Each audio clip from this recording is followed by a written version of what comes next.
All right, welcome back, everybody. It's been a little bit. I moved back from New Orleans to New Jersey, so I took some time off, but I'm really happy to be back. Doing the brick wall, and one of my first guests back in the Northeast is Jay Van Buren, the founder and general manager of Early Adopter. Thanks for joining me, Jay. Hey, great to be here. So I start off by asking everyone where are you at during the pandemic? Oh, I'm at my apartment in Queens. I'm in Long Island City, this apartment seemed very nice and plenty big until the pandemic happened, and I was trapped here with my wife and my 2 children, and then it just seemed way too small, and fortunately for me, the school started this week, and so I've actually been working at home, and it's been absolutely glorious. It's like, almost the first time since March that I'm like able to just like work and like no one's bothering me, and it's amazing. It's amazing what you can get done when there aren't children trying to interrupt you every 10 minutes. I completely agree. I have 2 myself. Do you have like the red light, green light policy where your hat's backwards if you're a go to talk to and it's forward, or like I have doors I close? I did not think of that. I have a door that I close, and that I only close when I'm like, no, really, don't bother me now. But that just basically just gets completely blown through. Doesn't matter. Yeah. But that's smart about the hat. I should do the hat. I keep toys set up in my home office so my kids can play and be distracted while they're, because inevitably it's going to happen. So tell us, before we jump into other stuff, let's tell us about Early Adopter. I know it's a Glimpse Group subsidiary and you founded it, so it's your baby. Let's hear about it. Yeah. So Early Adopter started off as a web design shop, and in the early days, and this is my logo, the rocket bird. Oh, I love that. Yeah. So we started off, for years it was just me, and then it was me and a few other people, and we were doing websites, and I was working in web design very early and totally loving it, because it was like the beginning days of the .com bubble and nobody knew what the fuck a website was. Oh, I don't know if I should say that. Okay. There's nobody knew what a website was, and we were just making it up as we went. Then when I found out about augmented reality, I started trying to move into that area because it's the same thing. I totally see, I see AR and VR as being right where the web was 20 years ago. And so we are breaking new ground. We're creating new things. Once again, the sky's wide open as far as how we're going to use it. And also, once again, it's going to change how we do everything completely. I think, the screen's going to go away. The keyboard's going to go away. We're all going to have AR glasses. We'll just be able to wiggle our fingers in the air and make stuff appear around us. And in some ways, it's almost a more profound shift, because for the first time since the invention of painting and writing, information is going to be 3-dimensional. So, think about that as a profound change, right? Even now, when you look at AR and VR applications, an awful lot of them are still using 2D metaphors, right? They're putting these screens in front of you. We don't need to do that. Like, we can just interact. We can now make digital technology interact with us exactly the way the world does, which is plugging straight into the hardware and software that we actually have, that we evolved to use, because we evolved to be 3-dimensional creatures in a 3-dimensional world. And now all of a sudden we can make our digital stuff be what we sort of naturally want it to be and make it interact with us in the same way. So I think that's a exciting and profound change. And that's why, I wanted to move the company in the direction of AR and VR. And when I got the chance to be acquired by the Glimpse Group, that was a great fit for us. What was it like? You're kicking ass at one thing, and you're building, doing web dev, and you were ahead of the curve. So clearly doing, great things, and then ahead of it again. But what is it like to, have to switch gears? Was it an easy transition from coding and the technology on one thing to the other, or was it a new learning process? I mean, it's definitely a new learning process for a lot of in a lot of ways, and it's been interesting because I would say the challenges in AR and VR are only half technical, and they're half conceptual, because it's really just getting your brain around thinking about this stuff in a new way. But that's what's interesting to me about it. And you know, there's definitely like there's new languages to learn and there's new things to do, but a lot of it's still the same kinds of processes. And actually, the reason that we were able to transition pretty well is that we had a lot of experience building up really good relationships with our customers. And so we were able to transition some of those customers. Like one of our biggest customers is Avenues, the World School. We had been doing web stuff for them. And so it was pretty easy for us to transition into doing AR and VR stuff for them and keep that relationship going, because we just had a lot of, my team has a lot of experience in, you know, taking care of a customer, making sure they're happy, you know, understanding what they need, thinking about things from their point of view, all of that stuff.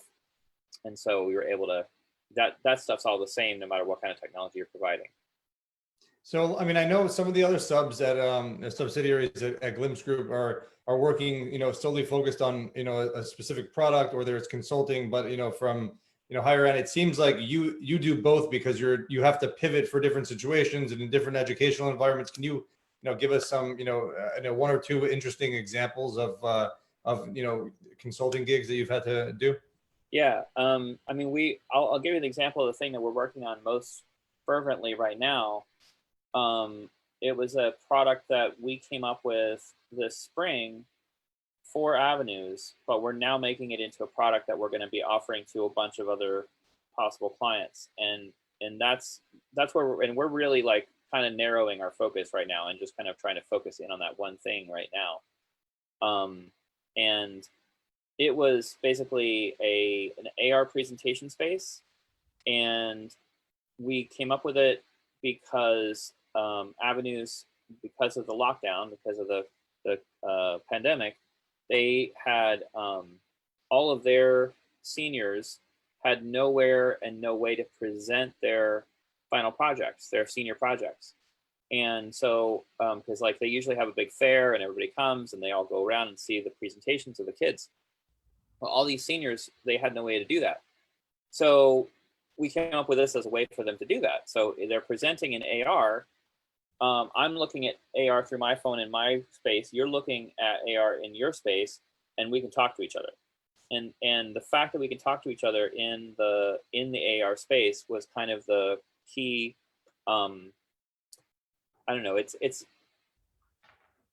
like a trick, but it's more than a trick, because it really has a profound effect on how you feel. Like when you're doing that, you really feel like you're in the same space with the other people you're talking to, because you're looking at the same things, even though you're in different rooms. You feel like you're in the same room. And so we're turning this into a new product that we're calling Common Room, and it's going to be available for other schools. And it's going to be, you know, basically a way for students to present work, also for teachers to present lessons to students. And one of the things that Avenues is going to do with it is they're actually using it for communication with parents and with prospective parents. So giving the parents a way to look into the school and see what the kids are doing. They're a very innovative school, and one of the things that they love to do is to show what their kids have done, what the students have done, because actually the students' projects are so impressive. They're almost the best possible advertising for the school. That's I mean, that's super impressive. I mean, I spoke to and it's amazing. I mean, I was you know, gonna say I spoke to Jimmy Gilliberti last week about, you know, like, and there he has like the constraint of headsets, but you're dealing, you know, a lot in the AR world. So you have most people have the devices. Buy-in's a lot easier because you're holding it in your hand anyway, or you have an iPad, or they're giving out iPads. Right. You know, what kind of and again, I know like with the headset constraint, you can get 200 at a time. It'll be harder. So like, where is this, you know, where is the AR technology being adopted as far as like the educational front? Because I know like in New York City, we have you know, which you're in and which our office is in, you know, is, you know, they're kicking the can down the road. But when do you make when should they make the decision, and how quickly could you, you know, ramp up scale for an education department? I mean, pretty fast. I mean, and that's something, we're right now we're trying to get in front of as many educators as we can to show them, just because I feel like my best bet is to get them to just see the technology, because once they try it, hearing about it is one thing, getting into it and trying it is a totally different thing. So I'm trying to get as many as I can to actually give it a shot. And if we had a whole school district that wanted to buy this for their whole district, we could ramp it up really quickly in order to be able to roll it out. We already have a system where you can create a template, and then you can give that template to a bunch of students, and they basically can go to a web form and upload content into it, and then that goes and flows through into the app and becomes an AR presentation. And including 3D objects, and some of the kids at Avenues have made 3D objects as part of their projects, because they're doing stuff. They're using 3D modeling software, and they're creating 3D models. But you don't even have to necessarily have that. If you can also put just like 2D images or videos in there too. And okay, could you see a 2D image or 2D video in just like a Google slide or something? Sure. But it feels different when you're looking at it in space and you're able to walk around and see it up close, and you can talk to somebody while you're doing it. It has a different feeling. And what's the I guess vibe of the students as far as interacting with it? It's like, if it's a static thing in your environment, that's one thing, but like how do they feel as far as like interacting when they're like, and like how do they make inputs into that data or whatever they're building? Yeah, I mean, I think it really makes a difference. I think it actually makes a difference that you get up, you stand up, you're using your device, you're walking around, you're using your whole body. It's more immersive. It's also got the benefit of just being not another Zoom call. It's like, I think we're all like Zoom fatigue. Zoom fatigue is real. I'm sorry to make you be 2D again. I apologize. Yeah, no, it's okay. I was joking that like one of the things this pandemic has done is made us all very small. We're all just this big right now to each other. Yeah, it's definitely, I think it's good for people to get up once in a while, walk around the room, see things. I think, the students loved it, and the parents loved it when they did it this spring. And I think it's a genuinely different experience. And so I think it has all kinds of applications for, all sorts of different educational purposes. So, and do you think the adoption will be ramped up now that we're in the middle of the pandemic and people are going to so. more immersive experiences? Yeah, I mean, I really hope so. I think it actually cuts both ways. It's an interesting time to be trying to sell into this market, because people understand that they need new ways to communicate, definitely, and yet they're also terrified. And everybody's scared. Everybody's scared to spend money. They don't know what's going on. They don't know what they're doing. The thing that I've been trying to get across for this technology is that it's actually great for pandemic times, but it's going to be great once the pandemic is over too. Because everything that we're doing, you can use it when your students are all remote, but you could use it just as easily in the classroom. And having a 3D AR presentation in a classroom could be also fun. Yeah. So it's very much technology for now, but it's also technology for the post-COVID world that we all hope is coming. Yeah, I mean, I think that students are used to technology, used to VR, even AR with certain, in certain applications. So to bring that into the classroom or to bring that into their, learning environment at home, I think certainly, engages them more. And it's not just like, I'm going to go to a different website on my iPad, or I'm going to check my email, or, post that my teacher is weird on Snapchat or something. They're, right. They're distracted and immersed in that. So you're a founder. What, and then you sold into the Glimpse Group. What was that decision-making process like? How long did it take? And as far as like weighing it in your mind, and why was it the right decision?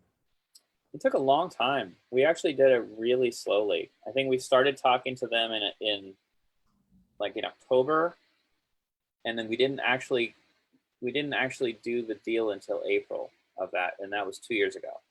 So well, it'll be 3 years this April. And it, it was a long process of thinking about it. I mean, it was definitely, when you're an entrepreneur, it's a certain, I mean, I always say entrepreneurship should be in the DSM guide, that psychiatrists use. It's like it's a disease that you catch. It's a roller coaster. Because normal people don't do that. Normal people just have a job. So it's a certain form of insanity, and giving up that form of insanity, and getting into a situation where like I have a boss now, and like that's different than what it was like before. It's definitely not a decision that you make lightly. What really won me over and what made me feel like it was the right choice was that I kept coming in to meet with Laurent Bentovim, and I would come into the Glimpse office, and I kept seeing all these people that I knew from the AR VR world in New York, and and there was Jimmy, and there was Howard, and there were all these people that kept like gradually were joining Glimpse as I was talking to them. And I was kind of like, oh my God, they're really collecting like some heavy hitters of, really bright people in this field, and people that I knew and people that I respected. And so I thought, that's kind of what made me think like, oh, this is going to be a good place to be, and it's going to be a good bet. And the structure of the Glimpse group is kind of unique because when you go in, basically like everybody, all of the founders of the companies are getting shares in the parent company of the Glimpse group. So we're all invested in each other's success. And what that fosters is a very collaborative kind of environment where everybody at Glimpse is helping each other out with all kinds of stuff. And because all the technologies, the core technologies are all the same, really underpinning AR and VR. And even some of the conceptual frameworks are going to be the same, and even more so when we go to AR glasses, because that's going to be like, then it's going to really be very much like VR in terms of how the interface is going to work. Because there's all these conceptual and technical overlaps, we're constantly being able to help each other, and it's constantly helping. It's happening where like I'll be saying to somebody like, oh, my software engineer is trying to solve this problem, and somebody will say, oh yeah, I figured out how to do that last week. Here's how you do it.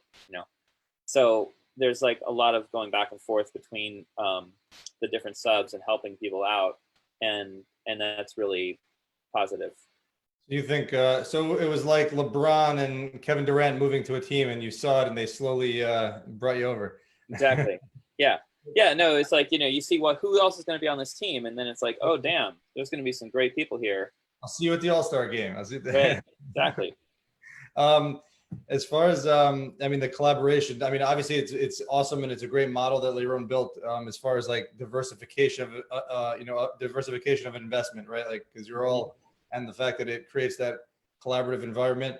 Do you feel like that you've grown, again, you're an entrepreneur, obviously, super intelligent, working in, two high-tech spaces, but do you feel like you've grown tremendously, like as far as like having other people with other minds being able to attack what you're working on from the outside objectively?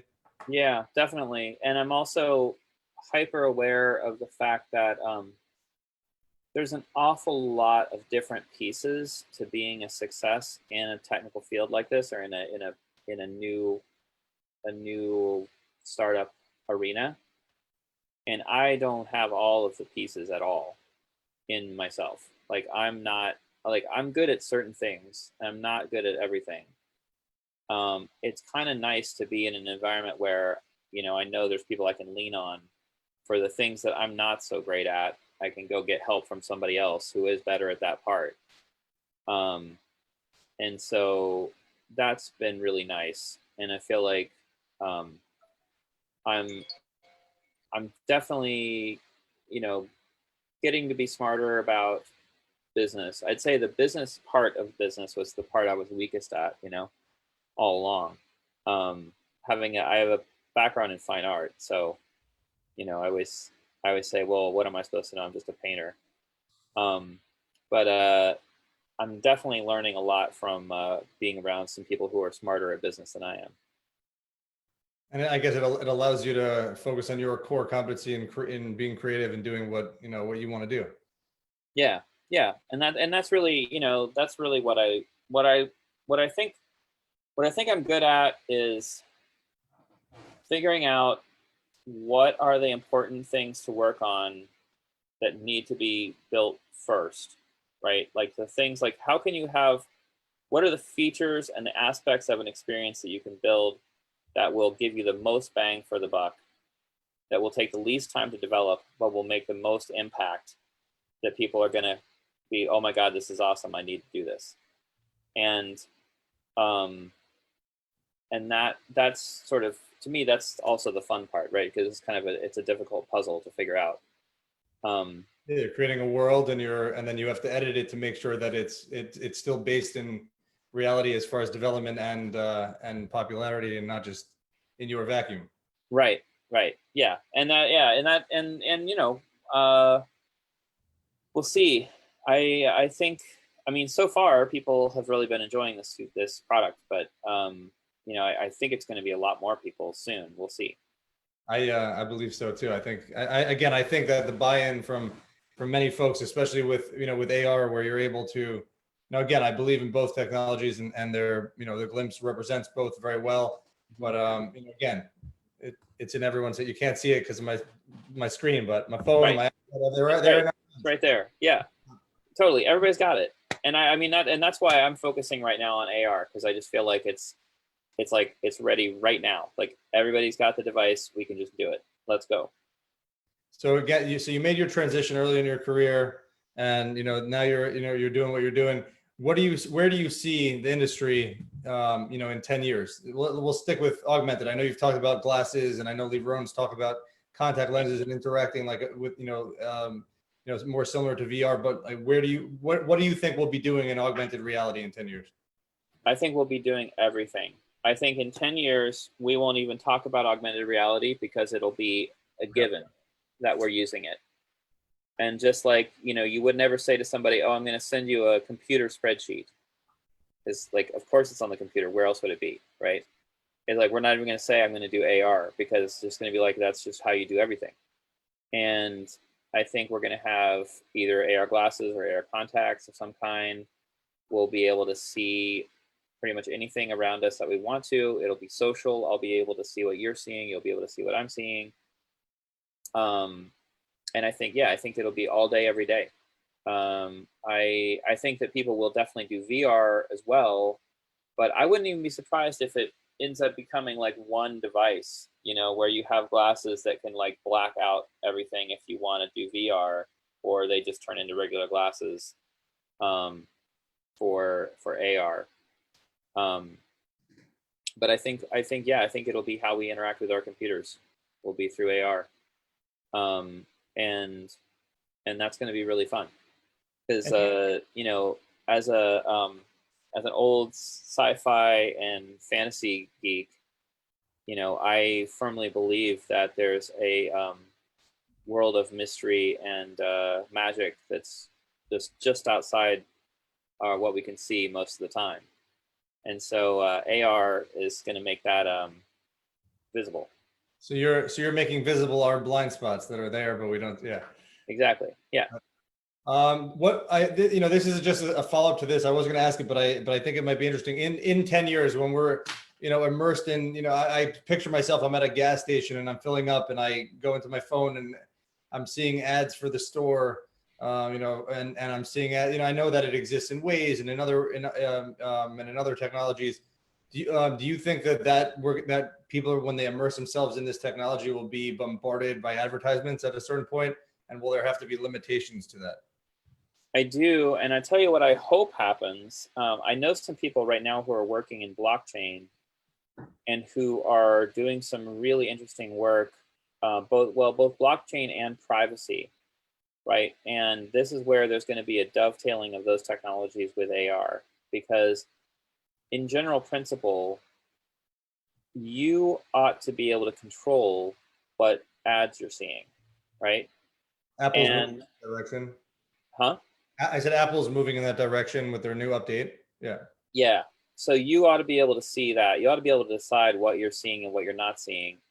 And, you know, ideally, you would be seeing the things that you signed up to see, you know, where you've decided that when you're at that gas station, you aren't interested in the breakfast burritos that they're selling in the gas station, you know, but you have said that, you know, if they're having a sale on coffee, you want to know about it, right? Yeah. So then, you know, so then the fact that like coffee's half off pops up because that's what you wanted to know. You chose ahead of time to know that, you know, or that there's some kind of a system where you're actually getting paid to see these things. And, you know, and I think that that's going to be really important. And there's some people that I know working in that field. There's a company called Agingo. I know the founder of that company, and that's what he talks about all the time. It's like the future where we're gonna be able to take control over who's advertising to us, when, and how.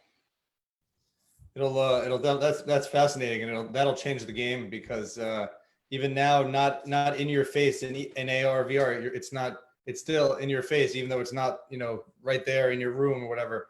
But I could see it getting off the rails and you know, driving people a little mad. So it's good to hear. And totally. Well, there's like videos that like emulate what that's going to look like, and it's a total nightmare scenario. Like none of us want that, right? We don't want, like, there's enough advertising in the real world.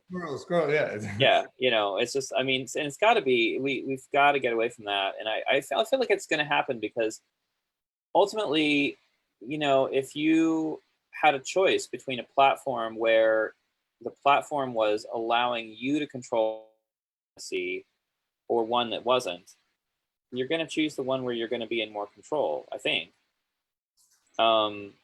And so it really seems like it's just a matter of time. I almost feel like in some ways that the internet giants, you know, it's like Facebook and Google and Twitter are almost like transitional. This is a transitional period, right? Where they've built these huge platforms and they have complete control over the platform because that's where all the eyeballs are. But we're not going to choose to be in that environment if there's a good alternative, right? Yeah, if you can monetize it for yourself, and you can control what you're being targeted with, yeah, certainly. And I'm happy to hear that people are working on moving in that direction. Yeah, important. Power back to the people, right? Yeah, totally. I mean, there's no, and I mean, this is, you know, just not to go off on a complete tangent, but the blockchain actually is totally welcome. Huh? I said totally welcome. Totally. Oh, okay. The blockchain is totally going to change society in some major ways, because there are these huge institutions whose sole purpose in society and their sole utility to society is that they're a trusted intermediary, right? If you think about, like, what is a bank for, right? It's like, why does a bank exist? The only reason it needs to exist is that, like, you trust the bank, I trust the bank, we all trust the bank, so we can send our money through the bank, and we know that the money's going to get where it's going, right? If we were all using something with a distributed ledger, we don't need the bank anymore, you know. And there's like a million examples of that all throughout society, where there are these people who have set themselves up in a position of power because they were needed in order to create efficiencies. But then once they're there, they're taking a much bigger percentage of the whole thing than they really need to, for considering how much value they're actually bringing to society. And so I feel like blockchain is going to make it possible to disintermediate all of that. And that's going to, I mean, this is going to take years, right? This is like probably a decades long process of unwinding, but it's eventually going to happen, you know. But a decade compared to the amount of time that they've held on and things, I mean, it'll be rapid change, you know, as far as like relative time. Right. Yeah. Totally. Yeah. And then, you know, presumably that should be a good thing for all of us, because if there's less of the money and time getting sucked up by middlemen, that should translate into more goods and services for everybody. Absolutely. Yeah, and we all get a free robot butler. I don't know, something like that. I could use one. I need someone to pick up my stuff now. I know, me too. Yeah, exactly. So before we wrap up, I just want to hear, because I've asked this from a lot of people as well. Like, you're in collaboration. You're collaborators. You're working with a team. You jump around, and that's one of the strengths. How do you maintain that? When everyone's working from home or from a distance. I mean, it is hard. I mean, I realized one of my friends from GLAMS I hadn't actually spoken to about anything except for like what we desperately needed to talk about, like on any given day for months. And so we actually scheduled some time to just chat and catch up. I kind of think that's the only way to do it, is like you have to just actually make time to like have conversations that aren't about anything, because that's when the best ideas come out, when you're not like just like desperately trying to solve a problem, but you're just like kind of chatting generally, and then like some ideas spark and some good things come from that. You're saying make a point to do that, because it's when when you're working remotely, it just becomes it's like, let's get to the point. Okay, bye. It's true. Right. So you have to have, like, I've been scheduling like happy hours with various colleagues, where it's like, sometime maybe it's in the evening, and we just schedule a half hour when we're going to get on a Zoom call together and drink a beer and talk. I'm gonna take that advice and hit my team up. Right on. I have a fridge full of beer. No. Nice. Yeah. So Jay, tell us, what's your domain? How can people find Early Adopter, and wherever else you want to be found on the great interweb? All right. So www.early-adopter.com is our URL, and so so everybody check us out there, and you can get to our social media from that website as well. All right, Jay, I appreciate it. Have a wonderful week. I want to see lots of growth for you guys. And again, pleasure speaking to you. And thanks for answering all the questions.